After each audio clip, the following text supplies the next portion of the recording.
वो हर रोज मेरे सामने थी, फिर भी मेरी नहीं थी। मैं हर रोज मुस्कुराता रहा और दिल में तन्हा जली थी। कह ना सका कभी मोहब्बत कि कहीं उसका बोझ न बन जाऊं।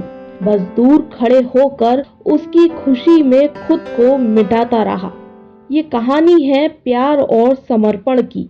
ये कहानी है एक ऐसे लड़के की जिसका प्यार दिल में ही रहा, कभी जुबां पर नहीं आया। ये कहानी है राहुल की। राहुल एक सीधा साधा लड़का था। कॉलेज की भीड़ में वो किसी हीरो जैसा नहीं दिखता था, पर उसकी आंखों में एक ऐसा सुकून था, एक गहराई थी, और उस गहराई में बसी थी आराध्या।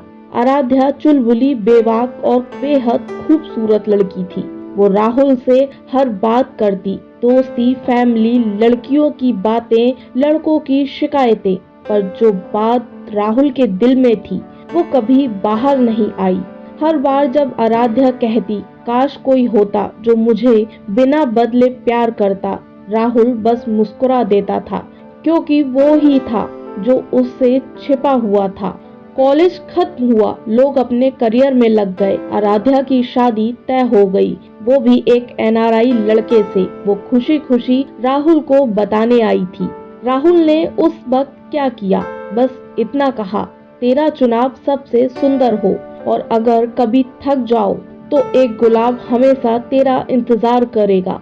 आराध्या हंसकर चली गई और राहुल के लिए वक्त वहीं थम गया।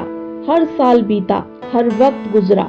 आराध्या के जन्मदिन पर एक सफेद गुलाब उसके घर पहुंचता, बिना नाम, बिना पैगाम के। वो जानती थी कोई है, पर कभी जानने की कोशिश नहीं की। शादी के साल बीते, बाहर की चमकती दुनिया अब धीरे धीरे अंधेरे के सवालों में बदलने लगी। पति अक्सर बाहर रहता था और जब घर आता तो मोबाइल में डूबा रहता। आराध्या अब अपने ही घर में अजनबी सी लगने लगी।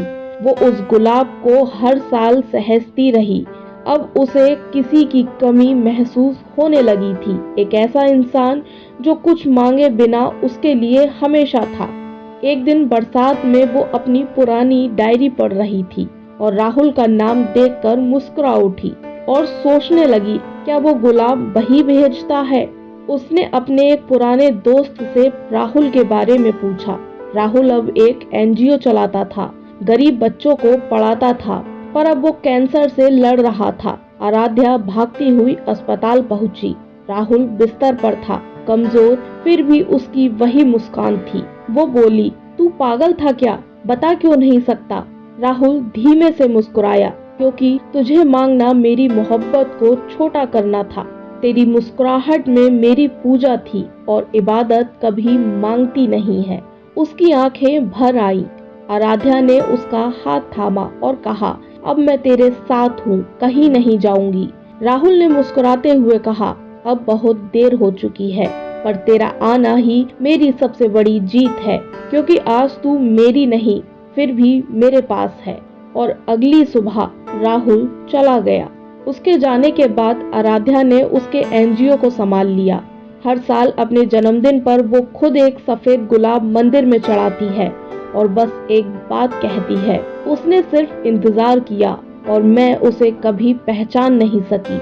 आज के जमाने के लोग प्यार को साबित करने के लिए पोस्ट डालते हैं, पर कुछ लोग ऐसे भी होते हैं जो बिना कुछ कहे पूरी उम्र किसी के लिए जी जाते हैं। क्या आज भी ऐसा समर्पण जिंदा है?